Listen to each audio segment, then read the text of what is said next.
నామమే నరసింహులను చేయు నరసింహనామమే నరసింహులను చేయు నరులకు సింహాసనములనిచ్చి నరసింహనామమే నరహంసలను చేయు నరసింహనామమే నరహంసలను చేయు నరులకు యోగాసనములనిచ్చి నరసింహనామమే నరవరేణ్యుల చేయు నరులకు సద్వర్తనములనిచ్చి నరసింహనామమే నరమహేంద్రుల చేయు నరులకు వలసిన ధనములిచ్చి స్మరణ చేసిన ఎంతనే జవము వచ్చు భయము తీరును నిత్యము జయము గలుగు కోట్ల నరసింహ పల్లెలో కొలువుదీరు నందగిరివాస శ్రీలక్ష్మీ నారసింహ. సభాధ్యక్షుడు సమతా సాహిత్య అధ్యక్షుడు మాడిశెట్టి గోపాల్, ముఖ్య అతిథి గారు సాహిత్య అభిమాని రాజేశ్వర్ గారు, కరీంనగర్ జిల్లా ఆర్టీఓ రాజేశ్వర్ గారు, పుస్తక శ్రీకర్త అడిషనల్ ఎస్పీగా పనిచేసినటువంటి సౌమ్యుడు సాయిలు గారు, ఈ గ్రామవాసి తెలుగు పండితులు కవి రమణాచార్య గారు. ఈ పుస్తకంలో ఈ ఊరుకు సంబంధించిన చరిత్రను చాలా విపులంగా పరిశోధనాత్మకంగా అనేక ఆధారాలతో రాసినటువంటి తత్వాది ప్రమోద్ గారు, సర్వరెడ్డిపల్లి సర్పంచ్ తిరుపతి గారు, ఈ గ్రామ సర్పంచ్ రవి గారు. ఈ గ్రామము బహుశా నందగిరి నుంచి, సర్వరెడ్డిపల్లి నుంచి, ఈ పక్క ఊళ్ళ నుంచి వచ్చినటువంటి ప్రముఖులు పెద్దలు, కరీంనగర్ నుండి వచ్చినటువంటి మా సాహితీ బంధువులు, కవులు, కవయిత్రులు, పాత్రికేయులు అందరికీ నమస్తే. పుస్తక ఆవిష్కరణలు కానీ సాహిత్య సభలు కానీ ఇట్లా ఊళ్ళల్లో పెట్టాలి, అది కూడా స్కూళ్ళల్లో పెట్టాలి, అది కూడా పిల్లలు ఉన్నప్పుడు పెట్టాలి. ఎందుకంటే చాలామంది పిల్లల్లో ఒక్కరికన్నా ఓహో ఇట్లా పుస్తకాలు రాస్తారు, ఊరిని గురించి రాస్తారు, పద్యం రాస్తారు, ఊరు చరిత్ర రాస్తారు అని ఒక ఆలోచన వాళ్ళకి కలుగుతుంది. అందుకని నేను చాలాసార్లు మా కరీంనగర్ మిత్రులకు కూడా చెప్తుంటాను, కాలేజీల్లో పెట్టండి, స్కూళ్ళల్లో పెట్టండి, ఊరికే మనం నలుగురం కలుసుకోవడం కాదని. ఇవాళ సరే పిల్లలు లేకపోయినా ఊళ్ళో పెట్టి చాలా గొప్ప పని చేస్తున్నాడు మా మిత్రుడు వేణుశ్రీ. నేను వేణుశ్రీ పేరు చెప్పలేదు, అందరిని సంబోధించిన, అందరికీ నమస్కారాలు చెప్పిన వేణుశ్రీ మిత్రునికి చెప్పలేదు. ఆయన అన్నింటికీ కారణం. వేణుశ్రీకి నాకు, నందగిరికి నాకు, ఇక్కడ ఉన్న చాలామందికి నాకు చాలా దగ్గరి అనుబంధం ఉంది. మాది ఈ పక్కనే ఉన్న ఊరు పెగడపల్లి. నా చిన్నప్పటి నుంచి నందగిరి, నందగిరి పున్నమ, నందగిరి జాతర ఇవన్నీ మాకు చిన్నప్పటి నుంచి తెలిసిన విషయాలు. ఇక్కడ మల్లేశం ఉన్నాడు, ఈ మల్లేశం మా ఊరి మనమడు. ఆయన భార్య నా దగ్గర మిత్రుని కూతురు. ఆ పిల్ల రాలేదు, వస్తే అది నా బిడ్డతో సమానం. కొరగల మల్లయ్య అని ఆయన నాకన్నా కొంచెం వయసులో పెద్దవాడు, కానీ మేము ఎప్పుడు కలిసి ఉండేవాళ్ళం. నేను స్కూల్ నుంచి కాలేజీ నుంచి సెలవులలో ఇంటికి వస్తే ఎప్పుడు కలుసుకునేవాళ్ళం. నేను వచ్చినా అంటే ఆయనకి ఎంత పెద్ద వ్యవసాయం ఏ పని ఉన్నా సరే వదిలిపెట్టి వచ్చి నా దగ్గర ఒక గంట కూర్చునేవాడు. ఊరు నుంచి ఇక్కడికి అనేక విధాలైన సంబంధాలు ఉన్నాయి. సాయిల్ గారు కూడా నేను అంటే చాలా చిన్నతనంలో 50 ఏళ్ళు అయింది, చాలా కాలం అయిందన్నారు. నిజానికి 50 ఏళ్ళ కింద అంటే అప్పుడు నాకు 25 ఏళ్ళు ఉన్నాయి. అప్పటికి మా అమ్మ చెప్తుండేది, నందగిరికి పోతా అని ఎప్పుడన్నా అంటే, నందగిరికి పోతే గుడి ముందటనే సాయిల్ ఉంటుంది, సాయిల్ నువ్వు కలువు, నీకు అన్ని పనులు అయితే పో, అన్ని చేస్తాడు ఆయన అని చెప్పేది. అంత పరిచయం ఉండేది అప్పుడు నందగిరి. అసలు నరసింహపల్లి అంటే సాయిలు అనేంత బాగా అందరికీ బాగా పరిచయమైనటువంటి వ్యక్తి. అట్లాంటి అనుబంధం ఉన్నది. నేను ఈ నందగిరికి చిన్నప్పుడు కొద్దిసార్లు వచ్చినా కానీ నాకు కొడుకు పుట్టిన తర్వాత కొడుకు పుట్టిన తర్వాత మా అమ్మ మొక్కుకున్నది, నేను నందగిరి నరసింహస్వామికి మొక్కుకున్నా, మనం మొక్కు తీర్చుకోవాలి అంటే బండి కట్టుకొని వచ్చి ఇదే స్కూల్లో వంట చేసుకొని తిన్నాం మేము దేవునికి మొక్కు చెల్లించి. అంటే నరసింహస్వామితోటి ఉన్న అనుబంధం చెప్తున్నాను నేను. ఆ నరసింహస్వామి ఇంత చారిత్రకమైనటువంటి క్షేత్రమైనా ఇక్కడ ఒక ప్రత్యేకత ఉంది. సాయిల్ గారు ఇందులో రాసిన ఒక మాట ఉంది, నాకు చాలా బాగా నచ్చింది. ఏమిటంటే ఇప్పటికీ చాలా ఊర్లు అన్ని రోడ్లు వచ్చి ఇవి వచ్చి అవి వచ్చి పెద్ద ఊర్లుగా పట్టణాలుగా మారిపోతున్నాయి, నాగరికత మారిపోతున్నది, కానీ మా ఊరు ఇంకా అట్లనే ఉన్నది. అది చాలా గొప్ప సంతోషము. నేను కూడా ఒక సుమారుగా 2010 నుంచి క్రమంగా వస్తున్న ఉత్సవాలకు వాటికి వీటికి ఉత్సవాల్లో పాల్గొంటున్నా. ఈ దేవాలయం ట్రస్ట్ బోర్డులో నన్ను ఒక మెంబర్గా కూడా చేసినారు. అట్లా చాలా సందర్భాల్లో ఇక్కడికి వస్తున్నా. అయినప్పటికీ ఇదే ఊరు ఇంతే. ఈ రథం ఇక్కడి నుంచి అక్కడికి పోతుంది, అక్కడి నుంచి ఇక్కడికి వస్తుంది అంతే. రథం తిరగటం అంటే ఎంతో పెద్ద ఊరు అన్నట్టుగా ఏమి ఉండదు. అప్పటికి ఇప్పటికీ అంతే. అటు ఇటు ఇండ్లు ఉన్న ఒక వాడనే. ఇప్పుడు కొంచెం అవతల కొన్ని ఇండ్లు పెరిగినాయి కానీ లేదు. వేణుశ్రీ వలన నేను కూడా ఈ శతకం రాసిన. ఇందాక కొంతమంది మా కరీంనగర్ మిత్రులు అన్నారు అప్పుడు వచ్చినాం మళ్ళీ ఇప్పుడు వచ్చినామని. అప్పుడు నా గొప్ప లేదు, ఇప్పుడు మా వేణుశ్రీ గొప్ప లేదు, రెండు గొప్పలు నరసింహస్వామి. ఎందుకంటే ఆయన ఉన్నాడు కనుక నేను శతకం రాసిన, దానివల్ల మీరు వచ్చినారు. ఇప్పుడు కూడా ఆయన ఇక్కడ ఉన్నాడు కనుక శతకం రాసిండు, దానివల్ల మీరు వచ్చినారు. అంటే ఆయన ఏదో ఒక రూపంలో మనల్ని రప్పించుకుంటున్నాడు. అది ఆయన మన మీద చూపించిన ప్రేమ. నరసింహస్వామి అంటే చాలా మంది సింహం కదా భయపడతాడు, కానీ యోగ నరసింహుడు ఆయన. ఈయన చాలా ప్రేమ చూపించే నరసింహుడు, అందుకని మళ్ళీ రప్పించినాడు మనల్ని. వేణుశ్రీ ఇక్కడ పుట్టి పెరిగిన వారు, ఎవరైనా సరే పుట్టి పెరిగిన ఊరు మీద ప్రేమ ఉంటుంది. ఒకవేళ పోవటానికి వీలు కాకపోయినా ప్రేమ మాత్రం మనసులో ఎప్పటికీ ఉంటుంది. కానీ వేణుశ్రీకి ఎంత ఉన్నది అంటే మొన్న కూడా ఇక్కడ ఎప్పుడో వాళ్ళ బాపున్నప్పుడు ఇల్లు అమ్ముకున్నాడని మళ్ళీ ఒక ఇల్లు కొనుక్కున్నాడు ఎవరో అమ్ముతే. ఎందుకంటే నాకు ఊళ్ళో మాకు ఒక ఇల్లు ఉండాలి కదా అని దాన్ని కొంచెం బాగు చేసుకుంటున్నాడు. ఎప్పటికైనా మా ఊళ్ళు ఇంకా ఉందామా అన్నంత ప్రేమ ఉన్నది. అంటే ఈ మట్టి మీద ఈ గుట్ట మీద ఆయనకు చెప్పలేనంత ప్రేమ ఉంది.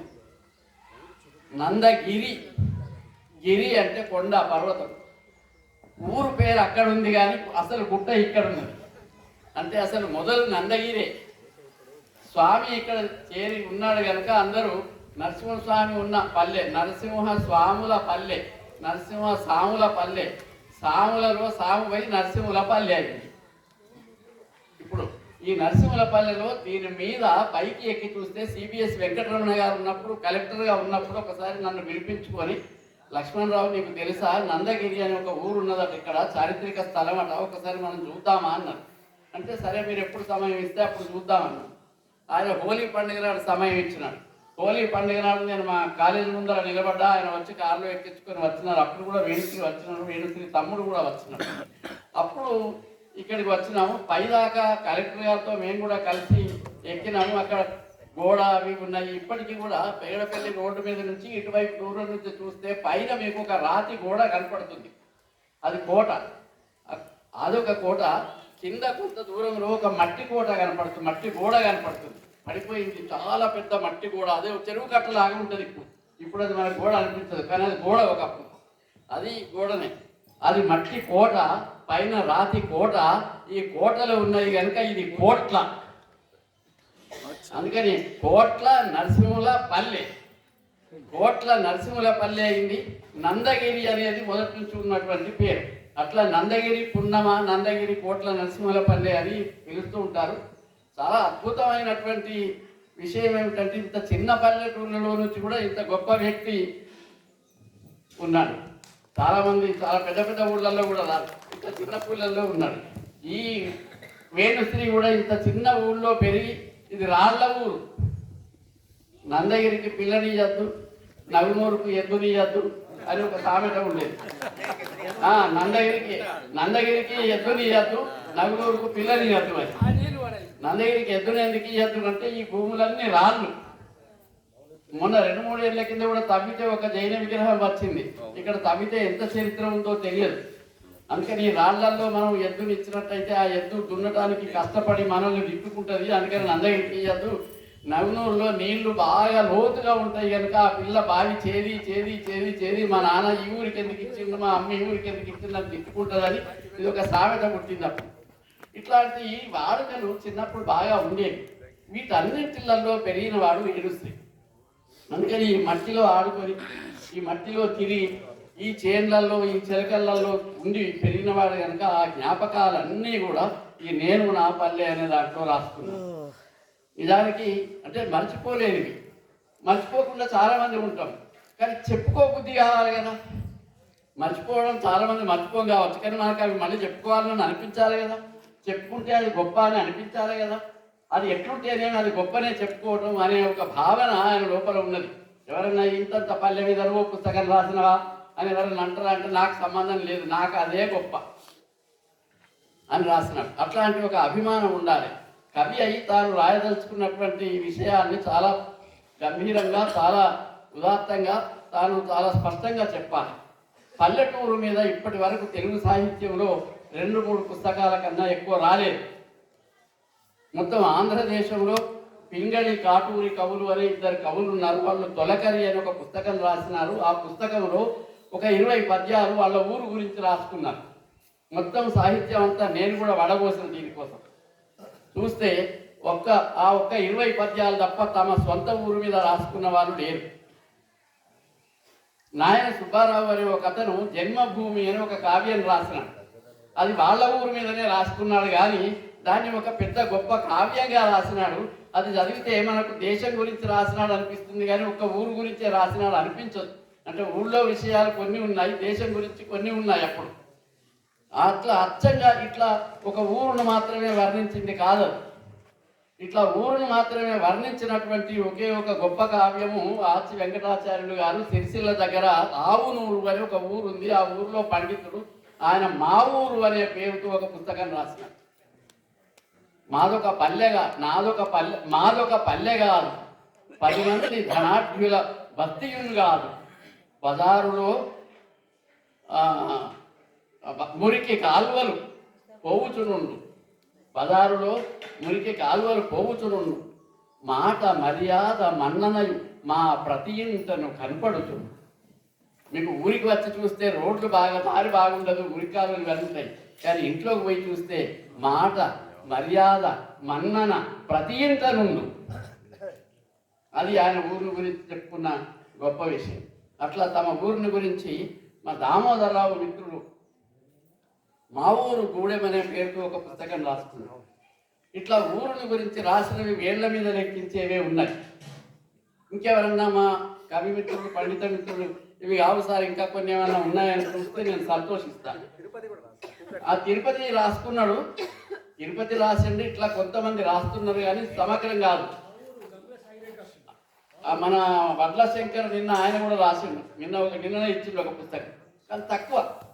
ఇవాళ వేణుశ్రీ అంటే ఇంత చిన్న పల్లెటూరు అయినా, ఈ పల్లెటూరు వదిలి చాలా కాలం అయినా ఇక్కడ ఉన్నటువంటి ఏ విషయాన్ని మర్చిపోక ఇక్కడ ఉన్న స్థలాలు, గుళ్ళు, గుట్టలు, కోనేరు, బండ, చేను, చెరుక, ఇంటరిక, మల్లి, ఉల్లి, వంకాయ, బెండకాయ ఇవన్నీ వచ్చినాయి. అందులో మీరు ఆ పద్యాలు చదివితే తెలుస్తుంది. టమాటాలు ఇవన్నిటితో పాటు ఎవరెవరు ఉన్నారు, ఈ చిన్న సాయిలు, పెద్ద సాయిలు, ఈ కులము ఆ కులము అని వీళ్ళందరూ ఎవరెవరు ఉన్నారు, ఏమేమి ఆడుకున్నాము, ఇవన్నీ విషయాలను ఈ నా పల్లె అనేటువంటి దాంట్లో ఆయన రాసినాడు. సాహితీవేత్తలకు ఇంకొక విషయం చెప్తాను. అంటే ఇదంతా ఊరుని గురించి రాసినారు కాబట్టి ఊరుని గురించిన జ్ఞాపకాలు, ఊరుకు సంబంధించిన ఒక చారిత్రకమైనటువంటి కొంత సమాచారం ఇందులో ఉంది.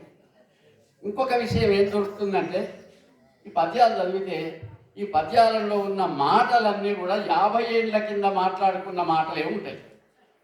అప్పుడు జగముఖ రాయి ఉండేది, అప్పుడున్నటువంటి వాళ్ళు వాడుకున్నటువంటి ఇంతకుముందు కందిలీలా ఇట్లాంటివి కొన్ని చెప్పినాడు. ఇవి కాక వ్యవసాయం పనులలో కూడా బండి ఉంటే, నాగలి ఉంటే, వాండ్రేలు ఉంటాయి, పగ్గాలు ఉంటాయి, ఇట్లాంటి పదాలు ఉన్నాయి. ఇప్పుడు రైతులకు కూడా తెలివాయి. ఇప్పుడు 20 ఏళ్ళ రైతులకు కూడా తెలివని నేను అనుకుంటాను. ఎందుకంటే ఇప్పుడు 20 ఏళ్ళ రైతులకు ట్రాక్టర్కి ఏమేమి పార్ట్స్ ఉన్నాయో చెప్తాడు, కానీ నాగలికి ఏమేమి ఉంటాయో చెప్పాడు. అప్పుడున్నటువంటి పదాలన్నీ చాలా పదాలు, పావుల, అర్ధ, చేరు, సవసేరు, ఇవన్నీ ఎన్నో మాట్లాడుకునే వాళ్ళు.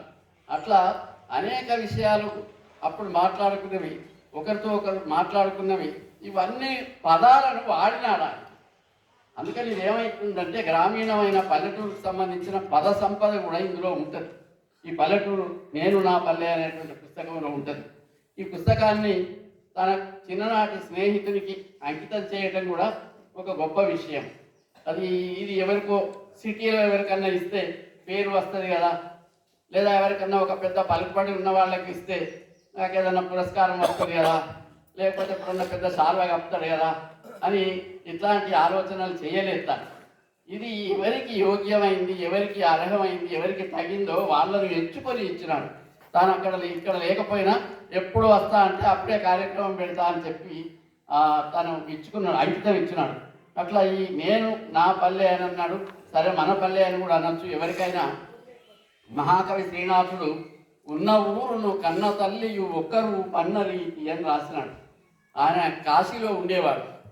ఒకసారి ఆయన తిండి దొరకకపోతే కాశీ మీద కోపం వచ్చింది. ఏమి కాశీ, తిండి దొరుకుతలేదు నాకు, ఈ కాశీని శపిస్తా అన్నాడు ఆయన. ఉండి శపిస్తా అంటే ఆ కాశీలో అన్నపూర్ణ అమ్మవారు ఉన్నది. ఆ అమ్మవారికి కోపం వచ్చింది. ఓరి దుర్మార్గుడా, ఇంతకాలం ఇక్కడనే బతికినావు కదా, ఒక్కప్పుడు ఆలస్యం అయితే శపిస్తావా? నీ తపస్సు ఏమైంది, నీ పురాణాలు ఏమైనాయి, నీ జ్ఞానం ఏమైంది, నీ తెలివి ఏమైంది, ఇదంతా ఏమైంది, పో ఈ ఊరు నుండే పోను అను, ఈ ఊరు వదిలిపెట్టి వెళ్ళిపోను అను. ఆ ఊరు వదిలిపెట్టి వెళ్ళొచ్చేటప్పుడు ఏడ్చుకుంటూ బాధపడుకుంటూ రాసిండు, ఉన్న ఊరును కన్న తల్లి ఒక్కరు పన్నది. అప్పుడు నేను ఎంత పొరపాటు చేసినాను అని అప్పుడు అనుకున్నాను. అందుకని ఉన్న ఊరు కన్న తల్లి ఒకటే అని అంటే, ఎందుకు కన్న తల్లి అంటారంటే, తల్లి ఎవరికైనా పిల్లలకు మొదటి గురువు. మొట్టమొదలు ఆ నోటి నుంచి పలుకు మాట రానప్పటి నుంచి మంచి చెప్పేది నేర్పించేది తల్లే. అందుకని తల్లి ఎట్లా చిన్నపిల్లవాడిని తీర్చిదిద్దుతుందో ఊరు అట్లా మనిషిని తీర్చిదిద్దుతుంది. ఊళ్ళల్లో మనుషులు ఎట్లా ఉంటారో వాళ్ళని బట్టి పిల్లలు ఎదిగి తయారవుతారు. ఊళ్ళల్లో మనుషులందరూ దుర్మార్గులు ఉంటే, నేను పేరు చెప్పాను కానీ ఇప్పుడు మా ఊరు దగ్గరనే ఒక ఊరు ఉండేది, ఉన్నది ఇప్పుడు కూడా. ఆ ఊరంటే అందరికి భయం అయ్యేది. అబ్బో ఆ ఊరా, ఆ ఊరు పోవాలి అంత భయం అయ్యేది. అంటే ఊరంటేనే భయపడే అంత ఊర్లు కూడా ఉన్నాయి. అందుకని ఒక ఊరు దగ్గర తీస్తుందా దూరం చేస్తుందా, అందుకని ఊరు తల్లి వంటిది అనే మాట అన్నా. అట్లా ఊరు గురించి తాను మర్చిపోకుండా పద్య రూపంలో రాసుకున్నారు. ఇది వచనంలో రాస్తే చాలా పెద్ద రచన అవుతుంది. తర్వాత పద్యాలు రాసుకోవడం తనకు ఇష్టం కూడా కనుక ఆ పద్యం రాసుకున్నాడు. ఇది పల్లెకు సంబంధించిన విషయం. రెండవది, మొదటి నరసింహస్వామి ఊళ్ళో ఉండి వారి తాతలు వారి పూర్వీకులు ఈ నరసింహస్వామికి అర్చకుడు. సుదర్శనం అనేటువంటి పేరు ఎక్కడున్నది? బహుశా సుదర్శనం పేరున్న వాళ్ళు ఇక్కడ మీ మిత్రులు ఎవరైనా ఉన్నారా? లేదు, తక్కువ ఉంటాయి. కొన్ని పేర్లు చాలా తక్కువ ఉంటాయి. మీకు తెలుసు కరీంనగర్లో చలిమేడ ఆనందరావు అనే పేరు అందరు వినుంటారు హాస్పిటల్. ఆ చలిమేడ అన్న ఇంటి పేరున్న వాళ్ళు మొత్తం కరీంనగర్ జిల్లాలో ఇంకొక కుటుంబం లేనిది. అదేమిటి అని ఆయన కూడా ఆశ్చర్యపోయి ఆయన పరిశోధన చేసుకున్నాడు. మా ఇంటి పేరు ఇది ఒక్కటే ఎందుకున్నది, మాది ఒక్కటే కుటుంబం ఎందుకున్నదని. సుదర్శనం అనే పేరు కూడా అట్లా చాలా తక్కువనే ఉన్నాయి. ఈ సుదర్శనం అనేది విష్ణుమూర్తి చక్రం. వనమాలి గది సాంగి శంఖి చక్రీచ నందకి అని ఆ చక్రం పేరు సుదర్శనం. ఆ సుదర్శన చక్రాన్ని ఆరాధించిన వాళ్ళు, స్తోత్రం చేసిన వాళ్ళు, వీళ్ళ పూర్వీకులకు ఎవరికో సుదర్శనం అనే ఇంటి పేరు వచ్చింది. తమిళనాడులో ఉన్నది పీఠము అని ఒకటి అన్నారు. బహుశా అక్కడి నుంచి ఇట్లా వలస వచ్చి ఈ స్వామిని ఆరాధించుకున్నారు పూర్వీకులు కొన్ని తరాల ముందు. ఆ విషయాలు కూడా అన్ని ఇందులో రాసుకున్నారు. ఎవరెవరు చేసినారు, మధ్యకాలంలో ఎట్లెట్లా మార్పులు జరిగినాయి అనేది అవి కూడా ఇందులో రాసుకున్నారు. ఈ సుదర్శనం వేణుశ్రీ ఊరుని గురించి రాసుకున్నాడు. స్వామికి ఏమన్నా చెయ్యొద్దా అని అనుకున్నాడు. అంత గొప్ప భక్తుడేం కాదు, కానీ నాకు చదువు ఉన్నది కనుక చెప్తున్నాను. నేను అంత గొప్ప భక్తుడేం కాదు, కానీ దేవుణ్ణి తిట్టే అంతటి వాడు మాత్రం కాదు. అందుకని ఈ ఊళ్ళో పెరిగి ఈ గుళ్ళో తిరిగి ఇక్కడ ఆడుకొని ఇవన్నీ చేసి దేవునికి ఏమి ఇవ్వకపోతే ఎట్లా అనుకొని దేవునికి ఒక పుస్తకం ఇచ్చినాడు. అయితే ఈ దేవునికి ఇచ్చిన పుస్తకంలో ఏమన్నా దేవుని గురించి రాసిందా అంటే ఏమి రాయాలి. నీకు శంఖ చక్రాలు ఉన్నాయి, నువ్వు పట్టుబట్టలు కట్టుకుంటావు, ఇట్లాంటివి ఏమైనా రాయాలి కదా, అవి రాయలే. ఏం రాసిండు అంటే దేశం అంతా పాడైపోతున్నది, నువ్వేం చేస్తున్నావు గుడ్డ మీద కూర్చొని. దేశం అంతా ఎందుకు పాడైతున్నది అంటే దేశాన్ని నడిపేటువంటి నాయకులు పాడైతున్నారు. ఎవరైనా సరే మంచి చెడు ఎవరి వల్ల జరుగుతుంది అంటే నాయకుల వల్లనే జరుగుతుంది. అందుకని అసలు ఎవరు మారాలి అంటే ముందు నాయకులు మారాలి. నాయకుడిని మార్చేటువంటి దమ్ము మన చేతిలో ఉంది, కానీ మనం బాగా బలహీనుడు. మనం ఓట్లేసి మంచి నాయకుడిని ఎన్నుకోవచ్చు, కానీ మనం వెయ్యం. ఓటేసే కంటే ఒక రాత్రి ముందు నుంచి ఓటేసేదాకా మనం అంతా బలహీనమైపోతాం. మన సొంత శక్తి పనిచేయకుండా పోతుంది, మన సొంత తెలివి పనిచేయకుండా పోతుంది. ఆ ఒక్క నిమిషానికి ఏదో అనేసేస్తారు, దాంతో ఒక దుర్మార్గుడు తయారు. అంటే అందరు అట్లా అని అంటారు లేదు నేను. మనం గొప్ప వాళ్ళని మంచి వాళ్ళని, మీరు మంచి రవిని ఎన్నుకున్నారు సంతోషం. ఒకవేళ ఎవరన్నా మంచి వాళ్ళని ఎన్నుకోలేదనుకోండి, అప్పుడు తర్వాత కాలం దాకా బాధపడవలసి వస్తుంది. అది ఆ బాధలు మనం పడుతున్నాం కనుక మా వల్ల కావటం లేదు స్వామి, వాళ్ళను నువ్వన్నా మార్చవా అని స్వామికి ఈ 100 పద్యాల్లో మొరబెట్టుకున్నాడు ఆయన. నరసింహస్వామికి ఏమి ఇచ్చుకున్నాడు అంటే మొరబెట్టుకున్నాడు. అట్లా మొరబెట్టుకున్నటువంటి పద్యాల వీటిని గురించి పుస్తకాలు పరిచయాలు చేసినారు. నేను ఇప్పటికీ బాగాసేపు మాట్లాడినా. ఆయన నేను అభినందిస్తూ ఒక 2 పద్యాలు రాసిన అవి చదువుతా. దానికంటే ముందు ఇంకొక విషయం చెప్తాను. నేను ఆయనకు నాకున్న అనుబంధం, ఆయన సిఎస్ఐ హై స్కూల్లో పనిచేసేవాడు, నేను కాలేజీలో పనిచేసేవాడిని. నాకు వీరినప్పుడల్లా ఆయన దగ్గరికి పోయేది స్కూల్లో ఆయనకు తీరుకుంటే ఆయన కూడా బయటకు వచ్చేది. ఇద్దరం బయటకు వచ్చి ఈ పద్యాలు సాహిత్యం ఇవన్నీ మాట్లాడుకునే వాళ్ళం. అది ఒక సాహిత్య అనుబంధంగా ఉండేది.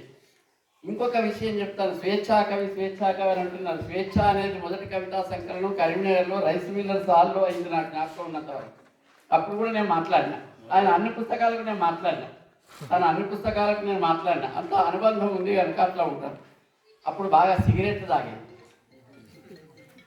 ఆ సిగరెట్లు తాగితే ఆయన ఎట్లా కనపడతాడు, సిగరెట్లు తాగితే ఎర్రటి సిగరెట్లు రగరగా వస్తే నేను ఆయన రగులుకునే రాక్షసి బొగ్గు మా వేణుశ్రీ అన్న నేను అంటే బొగ్గు రగులుకుంటే ఎట్లా మండుతుందో అట్లా ఉంటుంది.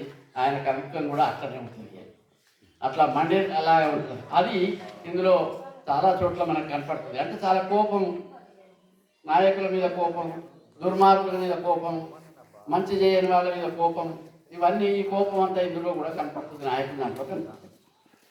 వేణుశ్రీ వల్ల నాకు వ్యక్తిగతంగా ఒక 2 గొప్ప లాభాలు జరిగినాయి.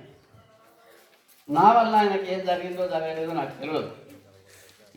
2 గొప్ప లాభాలు ఏమిటంటే, ఒకటి కరోనా సమయంలో ఆయనకి ఏం పని లేక నాకు అన్ని సమస్యలు, దత్తపదులు ఇవన్నీ పద్యాలు పెట్టి ఇది పూరించేది చూద్దాం అని ఒక 300-400 సమస్యలు పెట్టినాడు నాకు.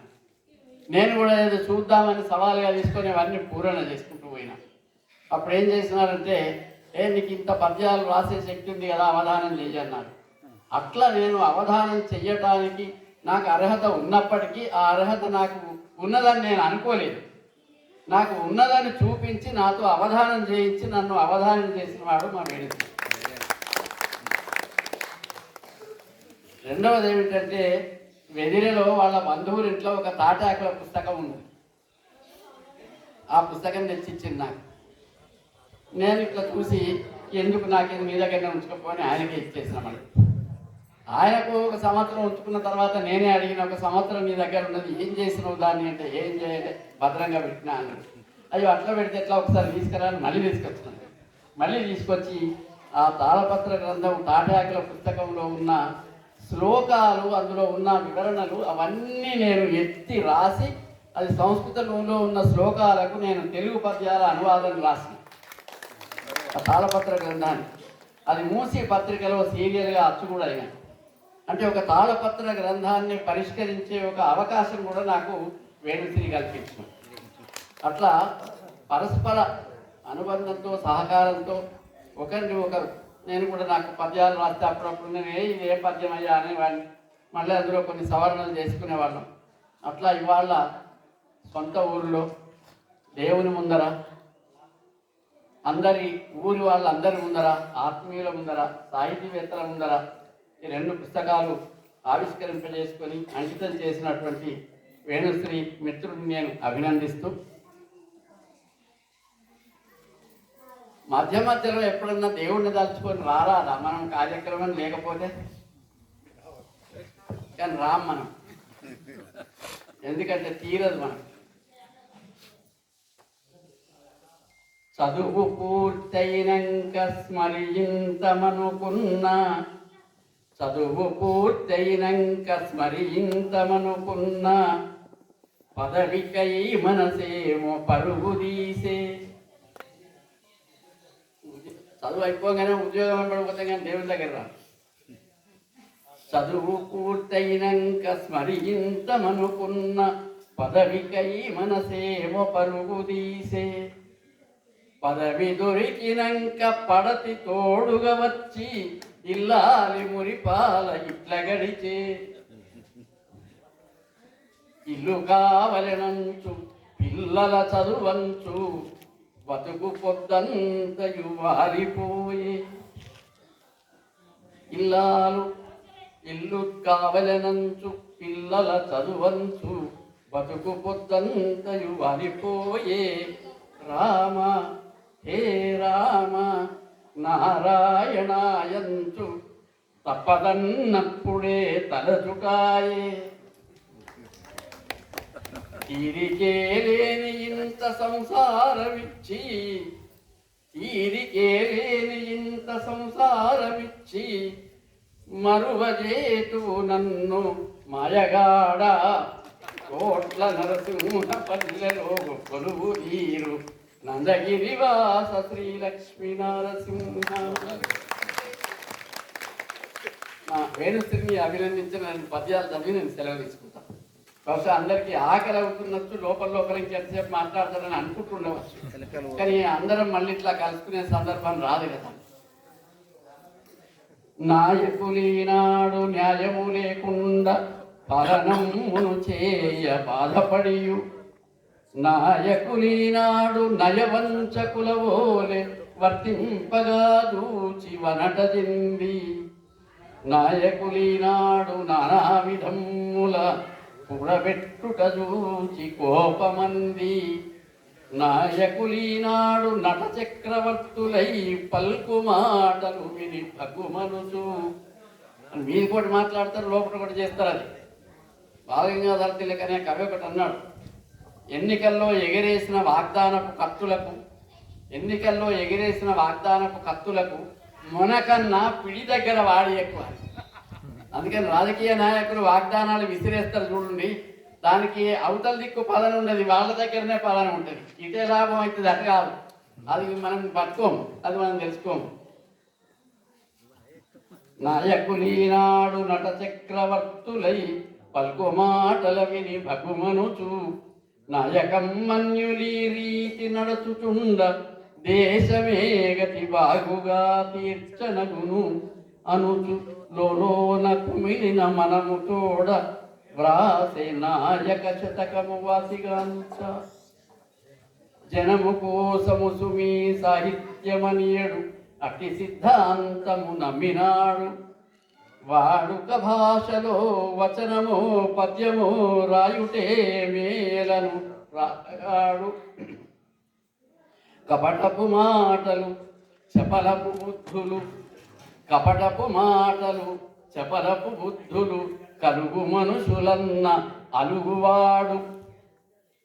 రాతలొక్కటి అవుచు చేతలింకొకటి అవు, కవుల విమర్శించగలుగువాడు. కొంతమంది రాత అందరికీ మనకు ఉపదేశం మంచిగా చెప్తారు, కానీ వాళ్ళు మాత్రం మంచిగా చెయ్యాలి. అట్లాంటి వాళ్ళని కూడా ఆయన ఒప్పుకోడు. బాల్యమందున నరసింహ పల్లెవాసి ఆ నృసింహుని రమ్మని అడుగుతుండే. జనుల నాయకుల తీరును చక్కజేయ, అట్టి కవిని వేణుశ్రీని అభినుతింతు. అందరికీ సమైక్య సాహితీ వారు నా పుస్తకాన్ని కూడా నిర్వహణ భారం వారే వహించినారు, ఇవాళ కూడా వారే వహిస్తున్నారు. సమైక్య సాహితీకి మాడిచెట్టి గోపాలకు, నిర్వాహకులకు, గ్రామంలో సహకరించినటువంటి ప్రతి ఒక్కరికి కూడా ధన్యవాదాలు తెలుపుకుంటూ అందరికీ కూడా నరసింహస్వామి ఆశీస్సులు కలగాలని, మళ్ళీ పుస్తకం ఆవిష్కరణ ఒకవేళ కాకపోయినా అందరు రావాలని, లేదా ఆయన ఎవరి నెత్తిలోనన్నా చొరబడి నువ్వు నా దగ్గరికి పుస్తకం పట్టుకొని రా అని అనిపించాలని మీ అందరికీ ఆయన అనుగ్రహం కలగాలని కోరుతూ సెలవు. ధన్యవాదాలు.